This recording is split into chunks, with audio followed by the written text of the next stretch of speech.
The Sam and Rose Stein Institute for Research on Aging is committed to advancing lifelong health and well-being through research, professional training, patient care, and community service. As a nonprofit organization at the University of California, San Diego School of Medicine, our research and educational outreach activities are made possible by the generosity of private donors. It is our vision that successful aging will be an achievable goal for everyone. To learn more, please visit our website at aging.ucsd.edu.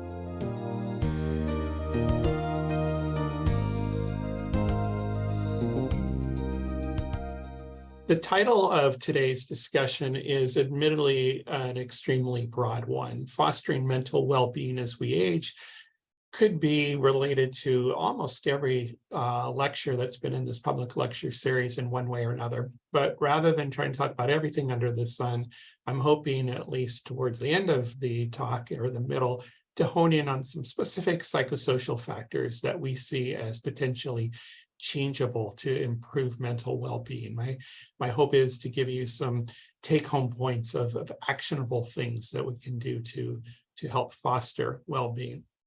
First, I would like to start with some acknowledgments. I have to express my huge debt to the Stein Institute during a major portion of my career. I've been lucky and honored to be associated with the program for about 15 years. And these listed on the slide are categories of people to whom I'm deeply indebted and grateful.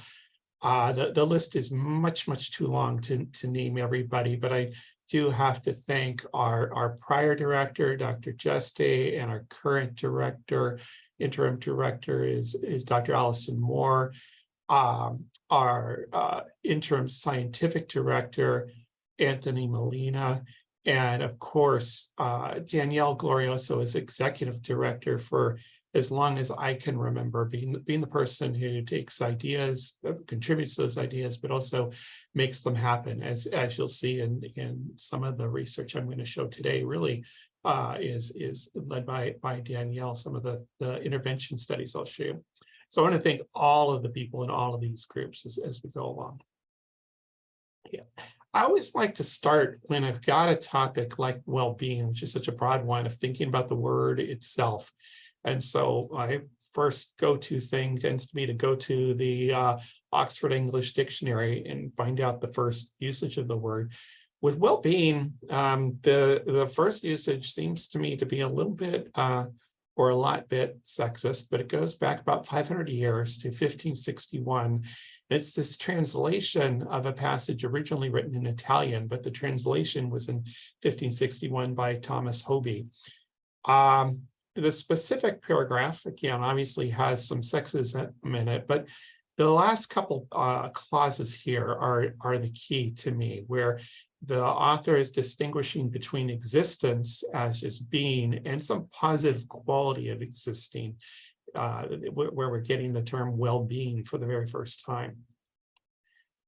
Then in terms of defining it, there again, well-being can be used in a lot of different ways, but the first definition that appears in the Oxford English Dictionary, and this is also the first in Merriam-Webster's, is this one that I think is most relevant to what we're talking about today, which is the state of being healthy, happy, or prosperous, physical, psychological, or moral welfare. And I also found an interesting discussion of the definition on the Center for Disease Control and Prevention website. And they had noted that there is no consensus definition in the literature, but there seems to be general agreement that at minimum, well-being includes the presence of positive emotions and moods, the absence of negative emotions like depression and anxiety, satisfaction with life, fulfillment, and positive functioning. The bolding is my own because those are aspects of well-being that I wanted to emphasize today. But one of the things we can talk about is to the extent that well-being can be achieved in even the presence of negative emotions. Another approach to defining well-being comes from asking people, and I thought this recent study that was published I can't remember when it's published, but it was published recently, 2020. This study that was recently published in 2020 from a European group, specifically the European Welfare Models and Mental Well-Being in Final Years of Life project. And they did 23 focus groups with 117 people ages 80 years and above. And they took their discussions of what well-being meant, and they coded them and categorized them into three dimensions. One is functional, feeling healthy, maintaining independent. Another is personal aspects, feelings of life engagement, having close relationships, insightful experiences with friends, engagement in fruitful or inspiring activities, positive outlook. And then the third being environmental, things like natural surroundings and living conditions. So largely what will be focused on today is that middle one, but these are three areas that people themselves defined as important who are 80 and above. Then we can talk a little bit about some types of well-being, and we could really spend our whole hour just speaking about what are the various dimensions of well-being.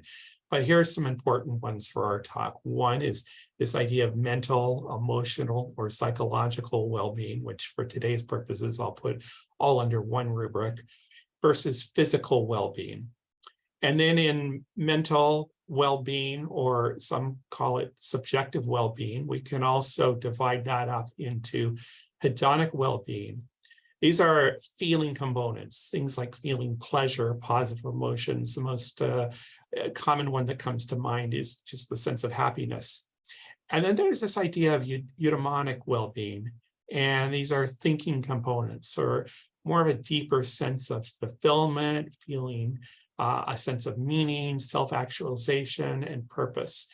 And these can have different levels of importance, one as we age, but also in terms of the degree to which we can find one or another, while there may also be some simultaneous types of suffering being experienced.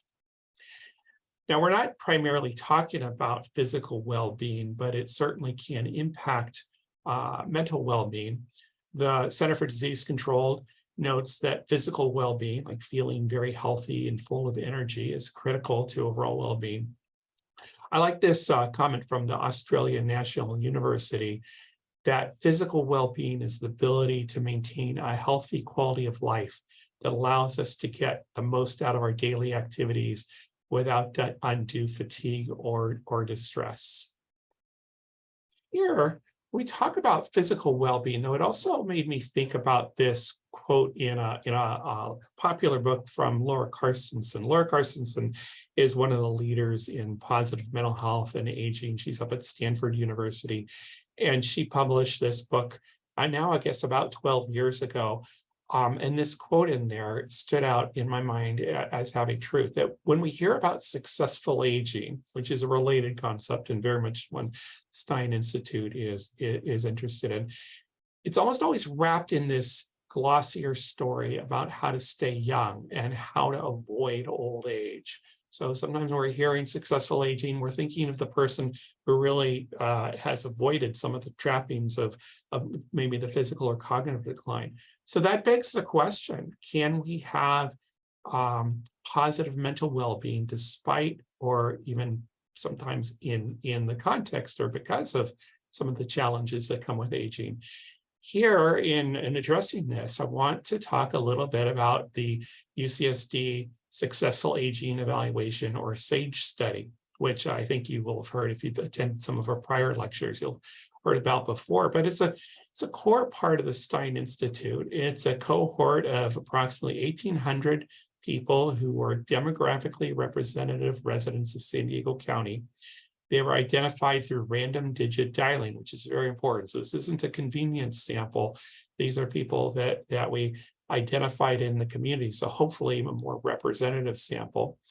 At the time of enrollment, they were ages 21 to 100. And at the time of enrollment, there was no known dementia. It is limited in that they're English-speaking, non-institutionalized folks and not in a hospice. And it involved telephone screening plus a mail-in or online survey. The SAGE survey was the brainchild of our former director, Dr. Jesty, and began in early 2010.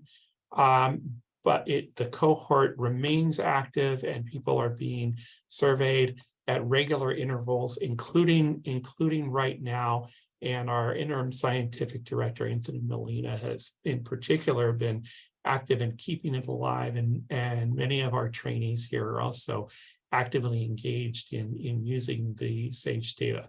So I want to show you one of our seminal findings from the SAGE survey. This is just baseline cross-sectional survey. This was a study led by my colleague Michael Thomas, who's now at University of Colorado, but he was here at University of California, San Diego at the time. And the title, The Paradoxical Trend for Improvement in Mental Health and Aging. This pretty much gives away the finding that I want to show you. In fact, if there were one slide from the whole discussion today that I wanted you to remember, it would be this slide. What we've got are 3 lines here. The red line is mental health. That includes some mental health things like depression, anxiety, or the absence of them, but also positive constructs like happiness, satisfaction with life, vitality. And what we see is this steady increase from the age 20 up to age 100, that mental health is actually getting better. You have these other composites, the green being physical health and the blue being cognitive functioning. We're seeing a gradual decline that particularly starts to accelerate around age 70 for the cognitive function. And the paradox is this part that we're seeing over here in the right-hand side, that despite the expected declines in cognitive functioning that can come with age and physical health that can come with age, mental health continues to get better. Stated in another way, mental well-being continues to improve into late life. This has been seen in a number of studies, and not just ours, and has been called the paradox of aging. I actually looked for a number of cartoons that I wanted to include in the talk today, just to make it a little bit brighter and not just a bunch of tables and so forth. I found it very hard to find cartoons about aging that are not negative in some way. And I think that speaks a little bit to the ongoing ageism that we face in society. But I like this one. Getting older has many advantages. I'm still as imperfect as ever, but I no longer care. And I don't see that statement about I no longer care as being one of disengagement, but one of reprioritizing what's really important in life. Here's another way that we've seen this paradox of aging, and depending on the specific measure that is used, a specific construct that you're measuring, it can be a linear increase, or it can be what's often talked about as this U-shaped curve. Here's data from the Brookings Institute, where they measured life satisfaction across different age cohorts. And the lowest life satisfaction seems to be around age 50. And then there starts to be this increase around age 60 and continues on. This has been a fairly common finding. Again, sometimes it depends on the specific measure as to whether it's an inverted U or a linear increase. But the key here is that there is this steady increase. And I have to say, as someone in my early 60s, this seems like good news. And I've got a lot of positive things to look forward to, even if some of the aches and pains are already noticeable. This was a follow-up from that earlier SAGE study that I showed. And I don't want to go so much into the details of this due to time, but here my colleagues, we were looking at middle-aged people, ages 40 to 59, what were called young old of 60 to 79, and then older old of 80 plus. And the interest was to see if the predictors of mental well-being changed with different age groups. And one interesting finding that I wanted to highlight for today was that compassion toward others was even more strongly associated with well-being in the 80 plus group than in the earlier age groups. And this is of interest because when we get to some of the interventions, A number of studies are looking at compassion interventions, both compassion, learning compassion for others, a pro-social behavior, but also compassion towards self. And so this is evidence that it may become even more important as we get into the later stages of later life. Okay, one thing I haven't mentioned so far is the idea that well-being can be present even in the context of serious challenges. This was a study not specific to aging, but is a study that I was interested in terms of whether happiness was present in people with schizophrenia. So we had looked at a number of people across the age range of 21 to 70 with schizophrenia and compared them to a comparison group of people similar in age. And what we found was with our happiness measure that yes, on average, people with schizophrenia reported lower happiness than the healthy comparison group, but still almost 40% of people in the schizophrenia group reported happiness in what was called the high range. And significant associations with level of happiness were lower perceived stress, higher resilience, higher optimism, higher sense of personal mastery. And this is important because, again, these are things that we've got some evidence that we can make some improvements on.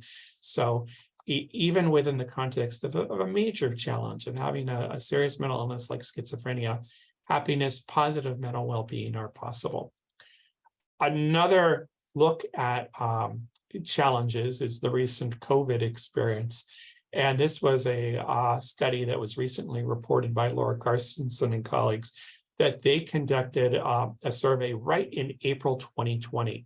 So if you think about April 2020, this was right as the lockdowns for social distancing were getting key and in place. And what she's finding here, she and her colleagues, is that older adults, down here we have people 20 to about 60 years old. And what we're finding is that negative emotions, or the frequency of negative emotions up on top and intensity of negative emotions, is less frequent or less intense with aging, and positive emotions, the opposite pattern. This is consistent with a lot of prior research that's been going on for past 20, even 30 years now. But it was important to see in the context of the COVID-19 lockdown, because it meant it wasn't simply, this aging paradox is not simply avoiding negative experience, because the negative experience of the COVID lockdown was unavoidable. So that was critical. And it fits into one of the key prevailing theories of what might be going on with this paradox of aging. And this is their social emotional selectivity theory. In brief, the idea behind this theory is that as we age, our time horizon changes. Early in life, it seems like time is forever. We've got a lot of time in front of us, and death is certainly something that's hopefully way off in the distance. But as we enter our 60s, 70s, more and more into 80s and 90s, there becomes more of a feeling of finite time left. And what has been observed now for decades is that, on average, older adults tend to prune their social networks. By that, what I mean is the number of social contacts or a friendship network, if we might call it that, decreases, but the quality of those relationships is deeper. So the meaningful relationships are retained, even though the networks are smaller. Where with younger adults with more time or perceived time in front of them, they tend to invest their attention and social capital in future possibilities. So there's more of a focus on finding new friends. And this is critical as we come to things like addressing loneliness or improving well-being. One of the things will be social connectedness, but improving social connectedness may not be going out and making a whole lot of new friends. It may be in terms of actively cultivating important relationships that are already present. One other set of researchers that I wanted to mention as we're talking about mental well-being research is Ed Diner and colleagues at the University of Utah. I mean, they've done a number of key studies and contributions in this area, and they had a terrific overview review of the literature back in 2018. There's just a couple of points from this overview or review of the literature that I wanted to highlight here. One is the heritability literature. It does appear that there is a genetic component to this subjective well-being or happiness of about 30 to 40%. And that could initially be seen as somewhat dismaying because that's a non-trivial amount. But the glass being not half empty, but half full, that means a good 60 to 70% of the variance or variability in subjective well-being is attributed to other factors. Some of these may still be relatively intractable or not immediately changeable depending on one's resources, things like food and shelter or income. What we find with income is that the relationship is complex. There is a positive association between income and subjective well-being up to a point where basic needs become met. And so the income effect becomes satiated, if you will, or the curve levels off. And at the time of this review, that was around $75,000 US. That would certainly depend on cost of living. And it may depend on exactly the type of well-being that one's talking about. There are personal circumstances that also affect well-being positively or negatively. Marriage, at least initially, appears to positively affect well-being. Sometimes that will taper off. Things like widowhood may have a longer effect, a negative effect on well-being. So what we're hoping for is to find, yes, here's the things that affect well-being, but are there some that we can also do something about more readily? That's where some of the positive psychological factors give me some hope. The broad literature on positive psychological factors and well-being, mental well-being, point to a number of the constructs that I've listed here. One is resilience, another is gratitude. There's things like hope and optimism, compassion towards oneself, and social connectedness. So then that leads to the question about improving mental well-being. So this is where I want to talk about a few of the studies that have been done here and some in other contexts. The first one that I wanted to show you here was led by co-authors Emily Treichler and Danielle Glorioso, who kindly introduced me today. A number of our other colleagues here at UCSD, but also some of their colleagues at the Mather Institute in Illinois. And what they did was they developed a 1-month intervention to try to improve resilience. And the intervention was relatively simple. It focused on things like savoring and gratitude and engaging in values-based activities, because these were things that had been shown in prior studies to affect well-being. And it was, there were 3 meetings of this intervention.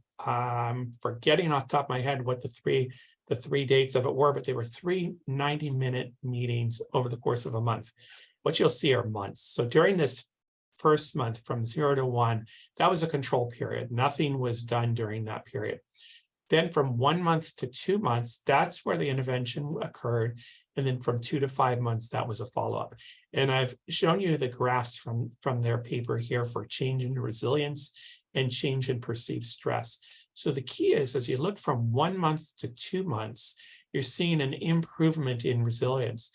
There was actually a further increase in resilience that occurred over the 3-month follow-up, such that this improvement in resilience from the beginning of intervention to the 5-month follow-up was statistically significant.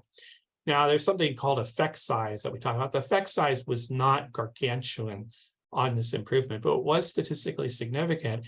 And that's despite the fact that the baseline level of resilience in this group and was relatively high, and the level of perceived stress was not substantially high either. So this was a case where there were potential for ceiling effects, and still there was this improvement in resilience. The opposite in terms of still being improvement was a lower level of perceived stress that to some degree was also maintained over the 3-month follow-up. So that was some initial evidence that with a relatively short intervention, resilience and can be improved, perceived stress can be decreased, and these are both things that we know to be strongly related to mental well-being. Well, that study was done prior to COVID. Then COVID hits, and some of these in-person interventions became more difficult, not just for our research, but in the world at large. One of my other hats had been some clinical work, and what we'd seen with the advent of COVID was telehealth became the go-to thing for a lot of clinicians. So as a second step in the development of this intervention, Danielle and this case with her co-first author, Dr. Ph.D., our former director, had developed a remote version of this intervention. And so again, this was the second round of this intervention, where it was retooled as a 6-week remote intervention. And the components of it could be divided up into 3 ideas. One was cognitive. This was education about concepts like empathy, compassion, self-compassion, loneliness, self-challenging. Also, some things challenging traditional ideas about or negative ideas about aging. Second were affective things like mindfulness exercises, self-compassion exercises, so very experiential. And the third were behavioral things, even more experiential, like having people do gratitude journals, values-based activities, and so forth. And what we found here was small to medium effect size, but significant reductions in perceived stress, loneliness, increases in resilience and happiness. I do want to make a correction. I said significant. Actually, the sample size in this study was relatively low. So our emphasis here was on effect sizes, but these are in the range of what we would generally call small to medium effect sizes. You can think of these Ds as a standard deviation. So an improvement of about a third of a standard deviation in perceived stress, an increase of almost half a standard deviation in happiness, and so forth. Let me define a few terms here. One is empathy. Empathy is that ability to understand and share the feelings of another person. There's 2 components. One is the cognitive component, which is that understanding, and sharing is this internal experience of sharing the feeling that another person may be experiencing. Compassion is this desire to reduce the suffering of other people. And then self-compassion, an extremely important construct, is ability to extend that same compassion to oneself. What we find when we talk to people, or even if you do self-reflection, you may find that people are more critical to themselves than they would be to a good friend. So in self-compassion training, one of the things we do is ask people to reflect on when there's been this challenge that a person is experiencing or a perceived failure. What would you tell a good friend? What would you authentically tell your good friend about that? And to try to be as kind to yourself as you might be to that friend or even to a stranger. So in another study, this was not the intervention that Danielle and Emily and Dilip had developed, but another one that had been developed by some folks at Emory University, Nagy and colleagues. We applied this to a group of older adults in this study. This was also done pre-COVID, and this was some people who were aged 66 to 73 years old, and it was a 10-week program. This was largely a feasibility program. We were adapting this for older adults, and we wanted to see if we could get people to attend the things and complete the homework assignments and so forth. I'm not really showing you the feasibility data. What I wanted to show you is this one figure where we're seeing some evidence of some improvement in these, the yellow and the pink and the green. These are positive affective states that are being asked people at each week, and some evidence of decline in the negative ones like sadness or anger or feeling stressed. Again, one limitation of this study and a number of studies in this type of work is people were doing pretty well at baseline. It's actually pretty impressive that there's improvement when the people who tend to volunteer tend to be doing pretty good. One other cartoon that I found that I did like was this one size fits all. Obviously, one size does not fit all. And what I wanted to bring that into is just to give an example of one type of activity that would be an intervention like this that you can actually apply at home. And that's the importance of value-driven behavior. Now, the things that are important to me might not be the ones that are important to Danielle or important to any individual person and so forth. We're all different, but we do all have values, things that matter personally to us most as a person. One of the things is in taking a step like this concretely is figuring out, well, what are my important values, and are the things that I'm doing right now most reflective of those, or do I need to make some changes? And there's some steps that one can take to try to clarify those. But what I also wanted to distinguish is values versus goals. So values are these broad principles. Think of things like relationships, honesty, integrity, independence, good spirituality. I've listed a couple of examples on this slide, but there's literally hundreds of different ones. The important one is figuring out the ones that are important for you. Then there's goals. And these are the specific ways that you can express or manifest those values. This is something you can check off as, okay, I did that. And then in pursuing our goals, there are actions, concrete, countable behaviors. And let me give you a simple example of this type of worksheet you might see in one of these interventions, but it's also something that you can just do without the formality of a full intervention. So after identifying one's values, and one way to do that, very briefly, is to think about the times that you felt most proud, most happy, most fulfilled, and try to understand what values were underlying those. There's also some things, just a simple search on the Google Internet. There's some pretty standard exercises that you can do to help identify your values. But let's say health. Health tends to be one that's common for everybody. And my value is I want to be healthier. And a goal in that, more specific and tangible, is I want to exercise more often. But that's still pretty hard to keep me accountable for, or keeping myself accountable for. So an action to that would be to go walking for 30 minutes, 5 days this week. And then what we can do is set up a page like this. These are the goals I want to do. I'm going to go walking, and then I can have the results of, well, how many days did I actually do it?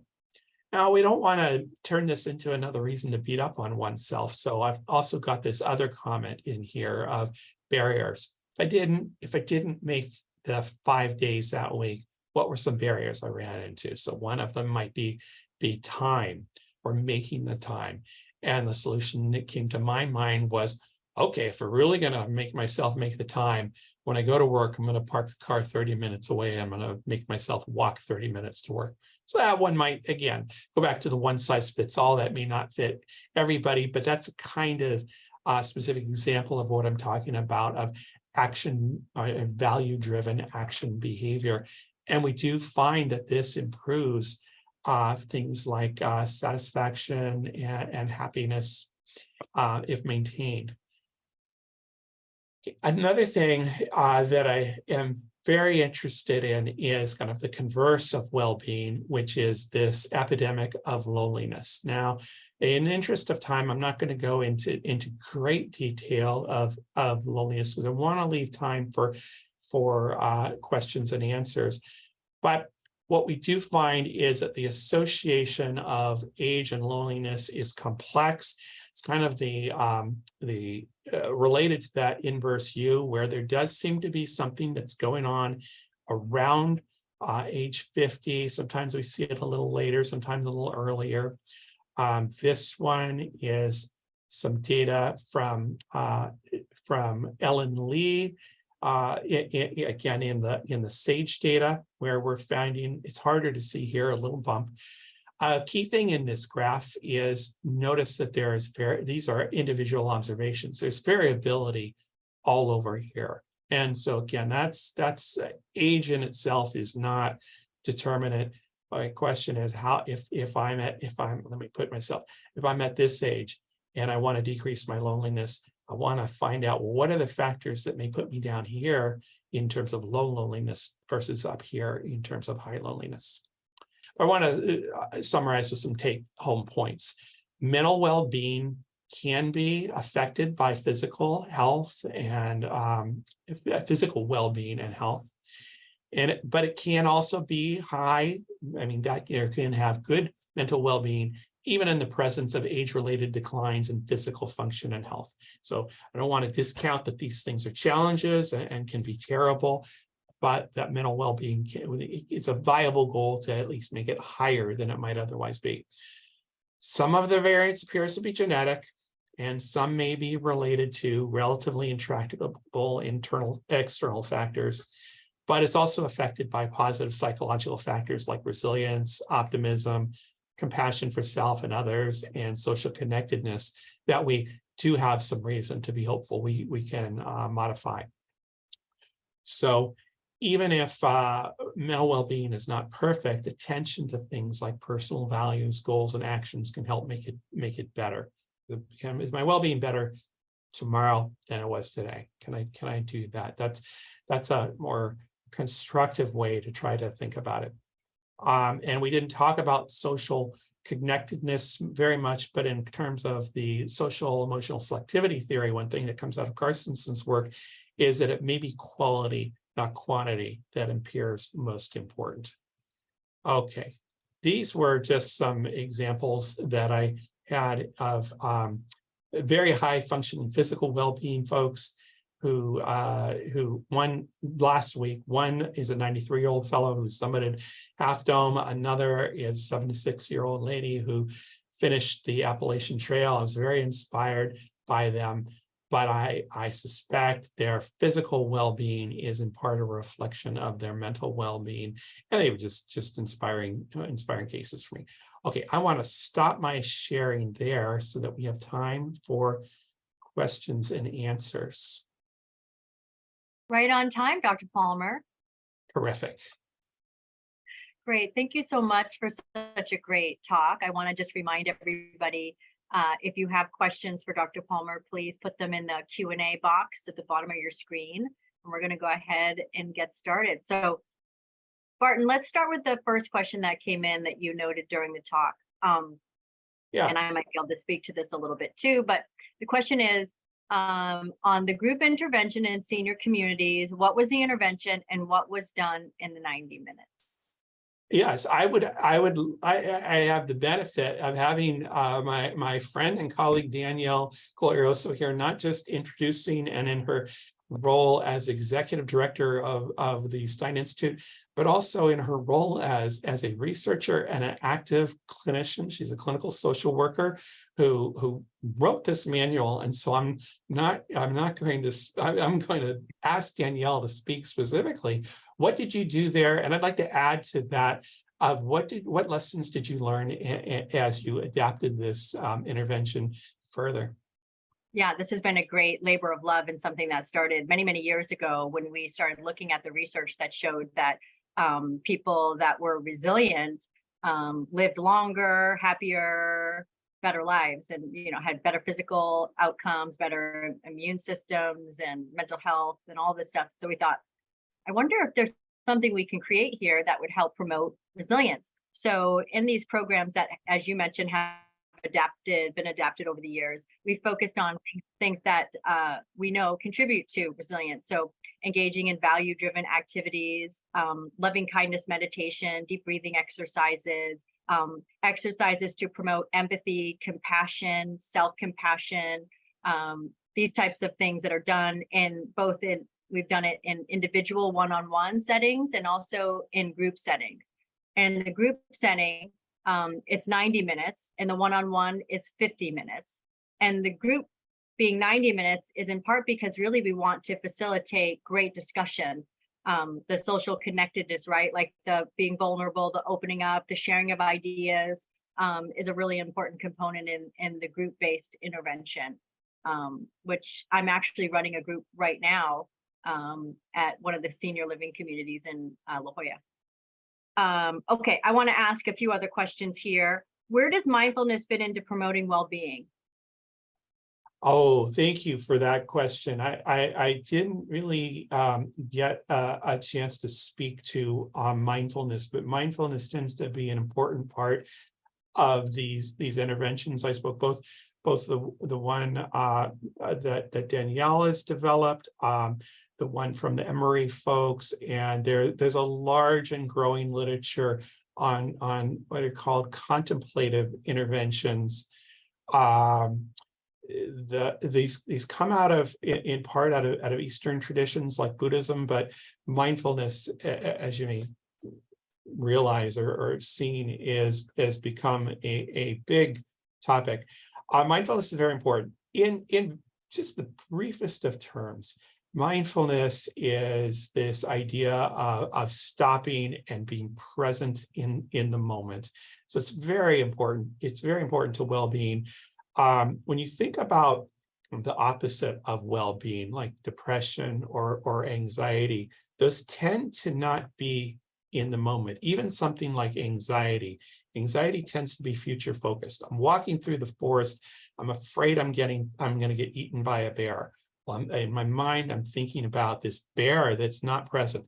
Even the bear is present. I'm afraid this bear is about to attack me. I'm not suggesting doing a mindful meditation while a bear is chasing you, but the idea is that, at a less extreme, being present in the moment, savoring the moment, even sometimes with some adversive experiences.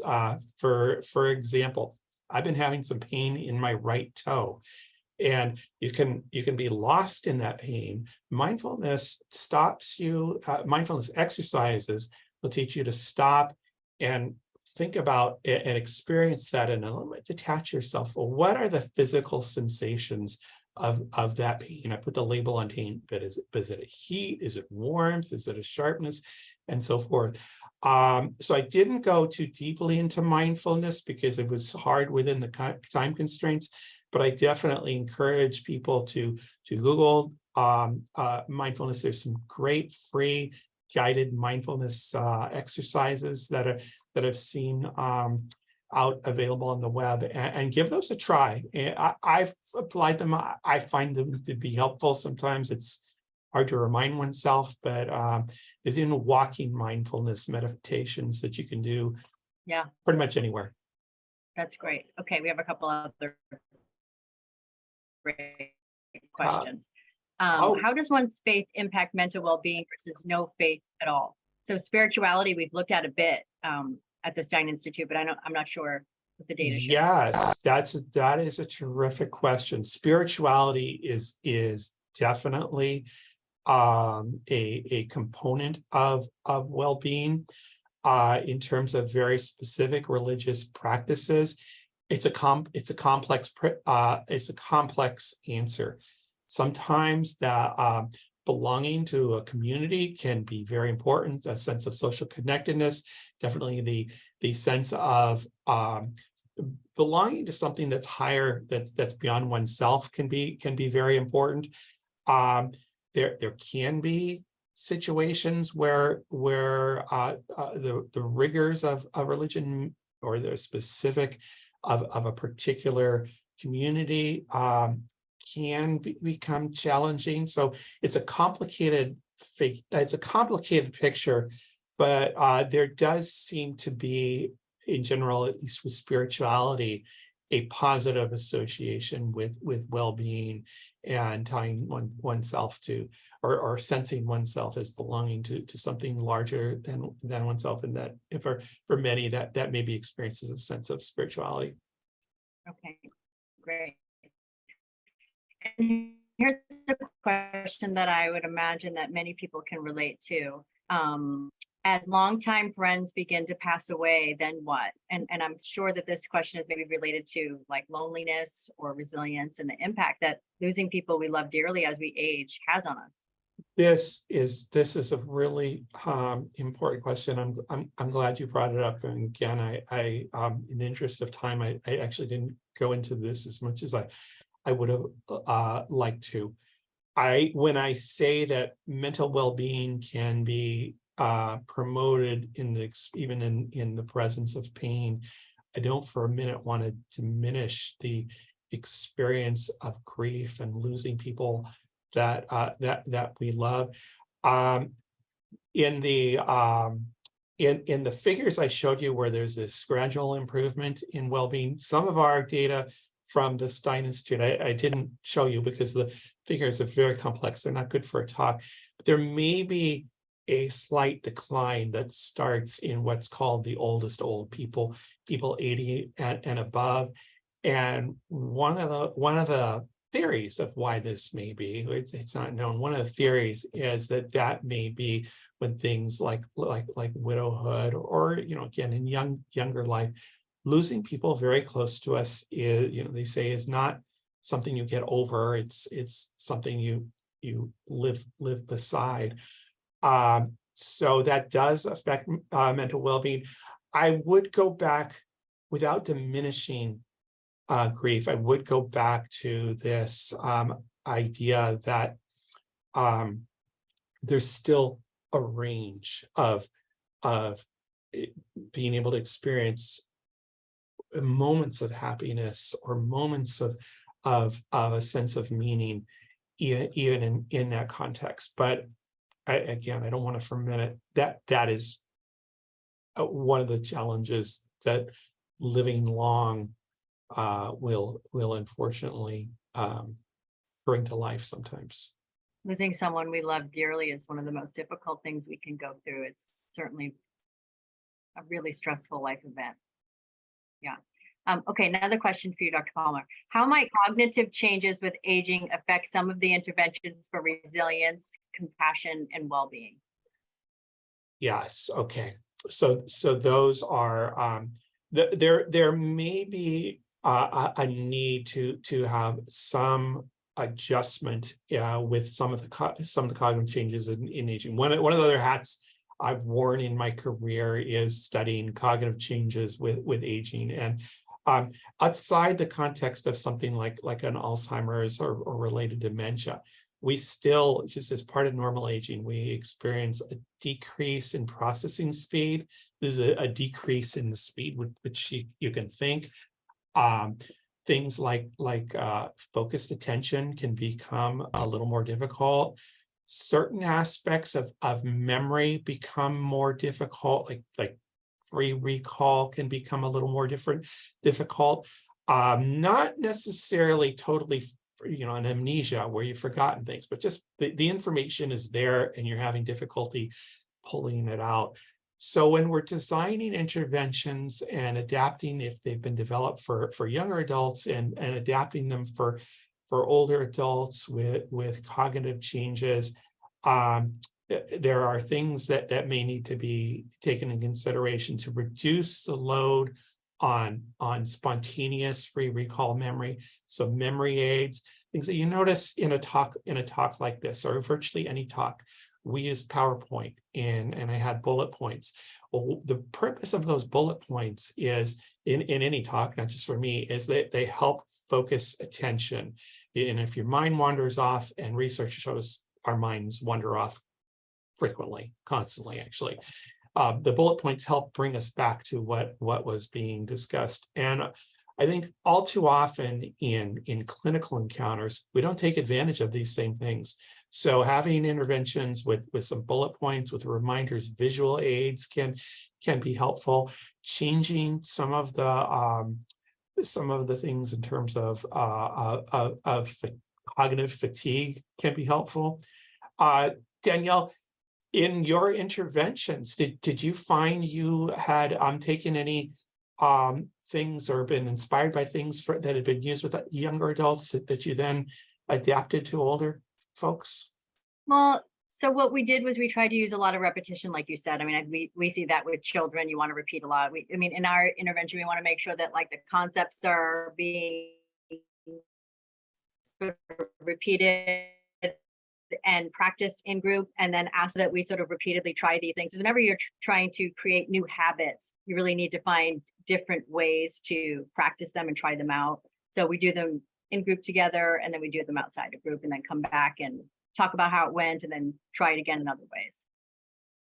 Flexibility is what I'm hearing, and the one slide I had in there, one of the two cartoons, I did find the one size fits all, one size doesn't fit all.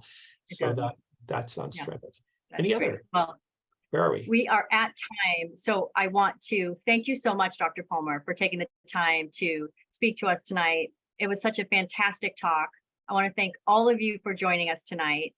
A reminder that this video will be on our website and on UCTV, and that you can find out more about our upcoming events at aging.ucsd.edu. And with that, thank you so much. Thank you, Dr. Palmer. It was so nice to be with all of you tonight, and we'll see you in September.